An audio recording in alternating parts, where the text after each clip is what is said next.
देखो हम ना अस्थमे के बारे में पढ़ रहे हैं, तो इससे पहले एक लेक्चर और पढ़ा रखा है मैंने अस्थमे का, जिसमें अस्थमे की पैथोफिजियोलॉजी और क्या कारण होता है और मतलब क्या क्या ट्रिगर्स हैं, यानी कि किन के संपर्क में आने पे अस्थमा तेज़ी से हो जाता है। तो इसके बाद अस्थमे की हम स्टेज के बारे में पढ़ेंगे। तो जो अस्थमे की स्टेजेस होती हैं वो कितनी होती हैं? 4 होती हैं। जैसे इंटरमीडिएट होता है, एक माइल्ड होता है, और तीसरी क्या होती है? मॉडरेट होती है, और एक स्टेज होती है सीवियर स्टेज। ठीक है, तो सबसे पहले हम क्या इंटरमीडिएट स्टेज के बारे में पढ़ेंगे। तो अगर इंटरमीडिएट स्टेज का कोई भी पेशेंट अगर आपके पास आता है तो वो क्या क्या समस्या बताएगा आपके लिए? बोलेगा क्या उसे ना यानी कि सूखी खांसी होती है, 2 या 3 दिन तक रहती है, ठीक है, फिर नॉर्मल हो जाती है, फिर 2 से 3 दिन रहती है, फिर नॉर्मल हो जाती है। यानी कि ये कितनी बार होती है? एक सप्ताह में, यानी कि कितनी? 2 बार, 2 या 3 बार। यानी कि एक सप्ते में से 2 या 3 बार ऐसा लगेगा कि उसे सूखी खांसी उठ रही है। और क्या होगा? Night time awakening. ये क्या है? जैसे रात के समय उसे क्या लगेगा? जैसे उसे खांसी उठेगी, बहुत ज़्यादा खांसी उठेगी। और क्या होगा? टाइटनेस बताएगा, यानी कि सीने पे, यानी कि चेस्ट में क्या बताएगा? जैसे जब खांसी के टाइम उसके सीने पे क्या होता है? ऐसा होता है जैसे टाइटनेस हो गई है, किसी ने बांध दिया हो। और बताएगा जब उसे खांसी उठती है तो उसकी जो साउंड होता है वो क्या होता है? बीजिंग साउंड आता है, यानी कि साए साए की आवाज़ आती है। और क्या होती है? यानी कि shortness of breath. Shortness of breath, जैसे मैं हूँ नॉर्मल सांस ले रहा हूँ और मैं क्या कर रहा हूँ इस तरह से, तो ये होती है शॉर्टनेस ऑफ ब्रीथ। तो ये कितनी बार होगा? यानी कि मंथ में सिर्फ 2 बार होगा रात में, इस तरह से। तो ये क्या होगा? इंटरमीडिएट स्टेज बोली जाएगी अस्थमे की। ठीक है, अब मैं एग्जामिनेशन कैसे करूंगा कि इंटरमीडिएट स्टेज है। तो अगर कोई भी पेशेंट अगर आपके पास आएगा तो बिल्कुल नॉर्मल सांस लेते हुए आएगा वो, और उसका नॉर्मल साउंड होगा। लेकिन अगर मैं क्या कहूँ उससे, मैं बोलूँ आप तेजी से चल के आए, मतलब जैसे थोड़ा सा दूर चल के तेज तेज चले और फिर मेरे पास आए, और फिर मैं उसका चेस्ट का एग्जामिनेशन करूंगा, तो उसके जो चेस्ट में से साउंड आएगा वो कैसा होगा? बीजिंग साउंड होगा। और क्या क्या करा सकता हूँ? जैसे उसका PSO2 चेक कर सकते हैं हम, यानी कि पेरिफेरल सैचुरेटेड ऑक्सीजन। तो कितना होगा? वो 95 से ज़्यादा होगा। नॉर्मल भी लगभग इतना ही होता है, यानी कि 95 से ज़्यादा ही होता है तुम्हारा जो नॉर्मल PSO2 होता है। तो इस पर तो कोई खास फर्क नहीं पड़ा। और फोर्स्ड एक्सपायरेटरी वॉल्यूम, यानी कि ये क्या है? जैसे मान लो मैंने हवा ली और उसका कितना परसेंट में बाहर निकाल रहा हूँ, यानी कि बलपूर्वक, तो लगभग 80% वायु को ये बाहर निकाल देता है। यानी कि जो अस्थमे का पेशेंट होगा इस वाली स्टेज में, यानी कि इंटरमीडिएट स्टेज में, तुमने पढ़ा होगा पल्मोनरी फंक्शन टेस्ट पढ़ा होगा। तो वो क्या होता है? यही होता है ना, यानी कि ये होता है फोर्स एक्सपायरेटरी वॉल्यूम, यानी कि 1 मिनट में निकाली गई वायु, और फोर्स विटाल कैपेसिटी। तो ये क्या होता है? यानी कि फोर्स, यानी कि पूरी ताकत के साथ वो कितनी वायु अंदर ले सकता है। तो 1 मिनट में लगभग कितनी वायु ले लेता है? 15 लीटर वायु। और इसका कितना परसेंट वो बाहर निकाल पा रहा है 1 मिनट में? तो इसको ही हम क्या बोलते हैं? पल्मोनरी फंक्शन टेस्ट बोलते हैं। इसको हम पढ़ाएंगे, पहले स्टेजेस पढ़ें। तो फर्स्ट स्टेज हो गई। अब देखो हम दूसरी स्टेज पढ़ेंगे, यानी कि माइल्ड स्टेज क्या होती है। यानी कि माइल्ड स्टेज का अगर पेशेंट आपके पास आएगा तो क्या क्या सिम्टम बताएगा। तो देखो अस्थमे की हमने फर्स्ट स्टेज पढ़ ली, यानी कि इंटरमीडिएट तो हमने पढ़ ली। अब हम सेकंड कौन सी पढ़ेंगे? यानी कि माइल्ड स्टेज के बारे में पढ़ेंगे। तो मान लो अगर कोई माइल्ड स्टेज वाला पेशेंट अस्थमे का आपके पास आएगा तो क्या क्या परेशानी वो बताएगा? क्या बोलेगा? क्या बोलेगा? उससे जो खांसी आती है, यानी कि तो वो यानी कि 8 दिन में, यानी कि सप्ताह में 2 से ज़्यादा बार आती है। यानी कि और ऐसा भी नहीं है कि डेली आ रही है, एक दिन छोड़ के। और क्या होगा? यानी कि नाइट टाइमिंग अवेकनिंग। ये क्या होता है? जैसे बोलेगा क्या उसे रात में खांसी उठती है, यानी कि बहुत ज़्यादा, यानी कि कफिंग। और क्या बताएगा? टाइटनेस ऑफ द चेस्ट, यानी कि सीने में यानी कि जैसे भारीपन सा है कुछ। और क्या बताएगा? यानी कि बीजिंग साउंड बताएगा, यानी कि साए साए की आवाज़ आती है जब एपिसोड होता है अस्थमे का उसे। और होता है शॉर्टनेस ऑफ ब्रीथ। तो ये वाले सिम्टम जो इतने बताएगा, वो बोलेगा कि महीने में उससे 3 से 4 बार ऐसा होता है, रात में वो भी, यानी कि। और क्या बोलेगा? बताएगा खांसी आती है और साथ में क्या होती है इसकी? सांस फूलती है, यानी कि डिस्निया, यानी कि डिस्निया मतलब होता है कम सांस आना। और क्या होता है ब्रोकन सेंटेंस, इसका क्या मतलब है, जैसे मान लो जो अस्थमा का पेशेंट है वो बताएगा, जैसे मान लो जैसे मैं मांगू कि पानी ला दो, तो अस्थमा का जब पेशेंट होगा और उस पर यानी कि अस्थमा का अटैक हुआ होगा तो वो ये नहीं बोल पाएगा यानी कि मुझे पानी ला दो, बीच में उसका सेंटेंस टूट जाएगा, यानी कि पानी ला ऐसे बोल पाएगा बस। और क्या होगा हाइपोफोनिया, हाइपोफोनिया मतलब समझ रहे हो, जैसे मान लो वो सांस तो ले लेगा लेकिन सांस बाहर बहुत कम निकाल पाएगा, तो इसको हम क्या बोलते हैं हाइपोफोनिया बोलते हैं। इसका एग्जामिनेशन हम क्या क्या कर सकते हैं, जैसे मान लो कैसे पता चलेगा क्या माइल्ड अस्थमा का पेशेंट है, तो अगर मैं उसका ये यानी कि फोर्सफुल एक्सपायरेटरी वॉल्यूम्स अगर ये देखूं, यानी कि कितनी वायु को वो निकाल पा रहा है यानी कि बलपूर्वक, तो टोटल का वो 80% निकाल देता है, यानी कि इससे कम, यानी कि 80% या इससे कम। और क्या होगा अगर मैं PSO2 चेक करूं, यानी कि पेरिफेरल सैचुरेटेड ऑक्सीजन यूज उसका यानी कि चेक करूं, तो वो क्या होगा 95% से कम आएगा। वैसे नॉर्मल कितना होता है हमारा 95 या उससे ज़्यादा होता है, ठीक। और क्या अगर मैं उसके लंग्स का साउंड सुनूंगा, जो पेशेंट है तुम्हारे पास आएगा तो उसमें व्हीजिंग साउंड आ रहे होंगे इस तरह से साए साए की आवाज़ आ रही होगी। और क्या एग्जामिनेशन देख सकते हैं हम, यानी कि नेजल फ्लेयरिंग, उसके जो नाक का ये होगा ये यानी कि फूला होगा, यानी कि फड़फड़ा रहा होगा इस तरह से। और मैं अगर उसकी हार्ट रेट चेक करूं, यानी कि जो पेशेंट है अस्थमा का पेशेंट, तो उसकी जो हार्ट रेट होगी वो 100 से ज़्यादा होगी 1 मिनट में। वैसे कितनी होती है तुम्हारी 72 बार होती है। और अगर उसकी रेस्पायरेटरी यानी कि 1 मिनट में कितनी बार सांस ले रहा है, तो जो नॉर्मल होता है वो 18 बार होता है 1 मिनट में, लेकिन उसकी जो रेस्पायरेटरी होगी वो क्या होगी 24 बार पर मिनट, यानी कि 1 मिनट में वो 24 से ज़्यादा बार सांस ले रहा होगा।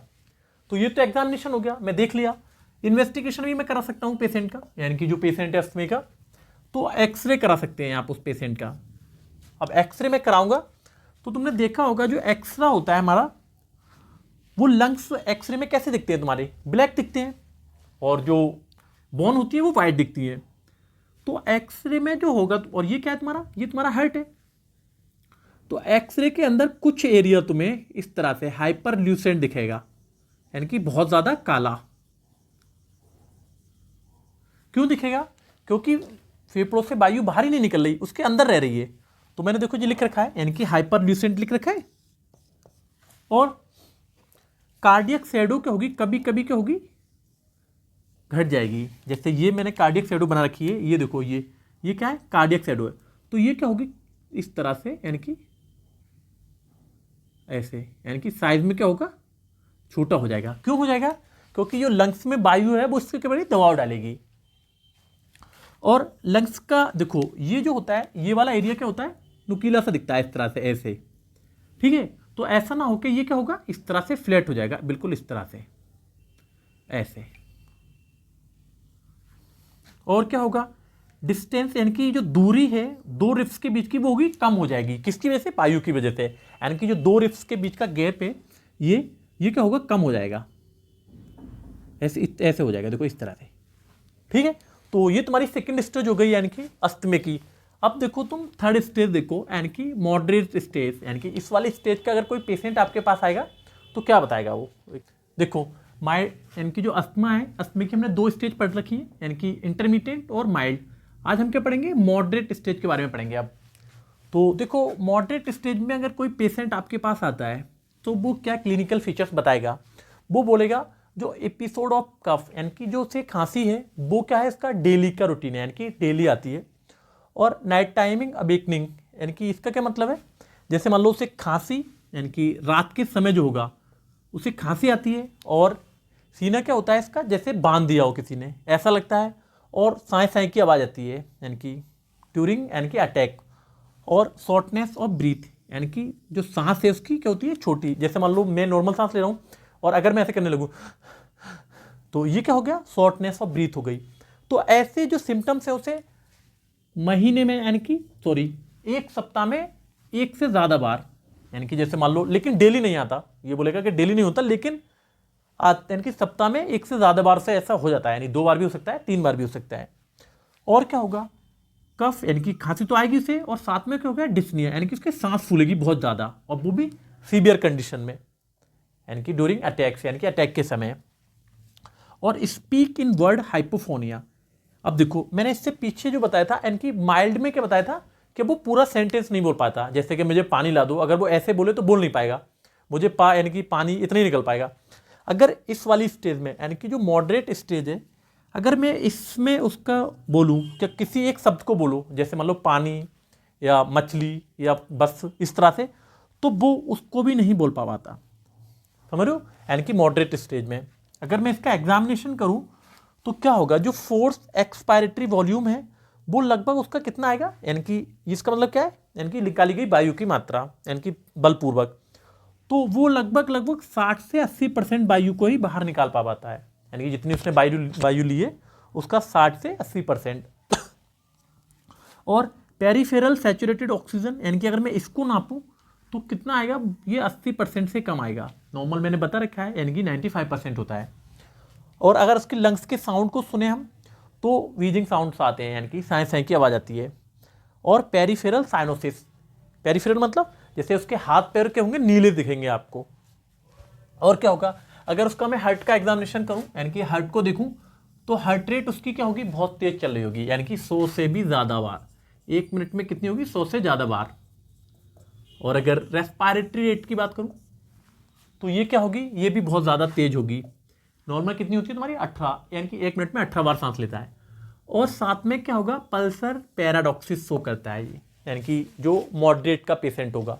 तो ये होता क्या है, जैसे मान लो अगर नॉर्मल कंडीशन में देखूं, यानी कि पल्सर पैराडॉक्सिस ना देख के नॉर्मल में देखूं, तो अगर कोई भी व्यक्ति सांस को अंदर लेता है, इसको हम क्या बोलते हैं, इंस्पायरेशन बोलते हैं, तो जो रेडियल पल्स है उसका वॉल्यूम क्या होगा, कम हो जाएगा। रेडियल पल्स क्या है तुम्हारी यहाँ पे, अगर यहाँ पे तुम फील करोगे तो उसका वॉल्यूम तुम्हें कम फील होगा इंस्पायरेशन के दौरान, यानी कि जैसे उसने सांस ली इस तरह से, तो वॉल्यूम क्या होगा, कम हो जाएगा रेडियल पल्स पे।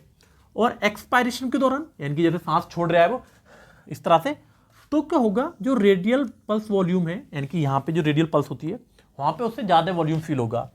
अगर अस्थमे का पेशेंट है और मॉडरेट कंडीशन का पेशेंट है वो, तो इसमें क्या होगा, इंस्पायरेशन के दौरान यानी कि जब उसने सांस ली है तो रेडियल पल्स का वॉल्यूम क्या होगा, बढ़ जाएगा, यानी कि जस्ट इसके उल्टा हो रहा है।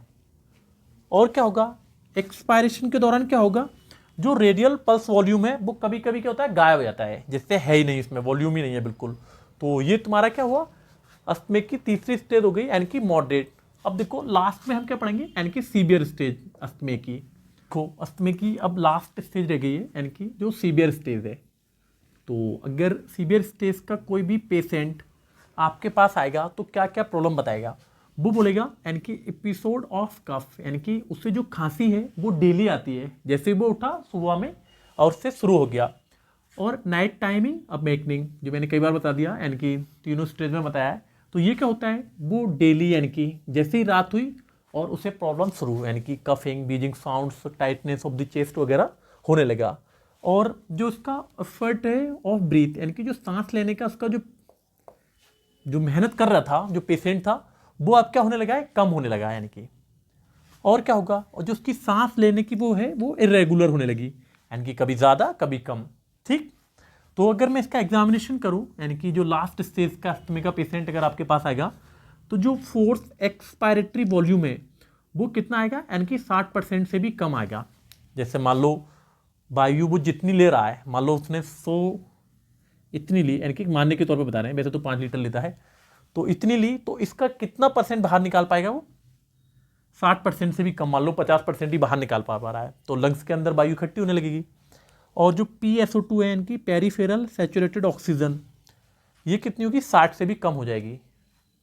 तो इसकी वजह से क्या होगा, सेंट्रल साइनोसिस, यानी कि जिसका आगे का भाग है तुम्हारा चेस्ट का, यानी कि ट्रंक का या एब्डोमेन का, यहाँ पे क्या होता है, नीला नीला दिखने लगेगी बॉडीज़ की।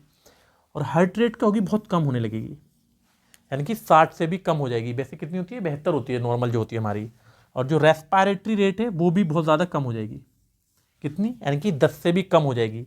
वैसे कितना होता है हमारा, यानी कि 18 बार हम 1 मिनट में सांस लेते हैं। और क्या होगा, बीपी क्या होगा, बहुत ज़्यादा कम हो जाएगा। देखो हार्ट रेट अगर जब तुम्हारी कम हो गई, और बीपी का तुम्हारे हार्ट रेट पे डिपेंड करता है, तो बीपी भी तुम्हारा कम होने लगेगा। तो ये तुम्हारी अस्थमा की स्टेज थी। इसके बाद हम ट्रीटमेंट पढ़ेंगे अस्थमा का, ठीक है, नेक्स्ट लेक्चर में, शायद कल या परसों।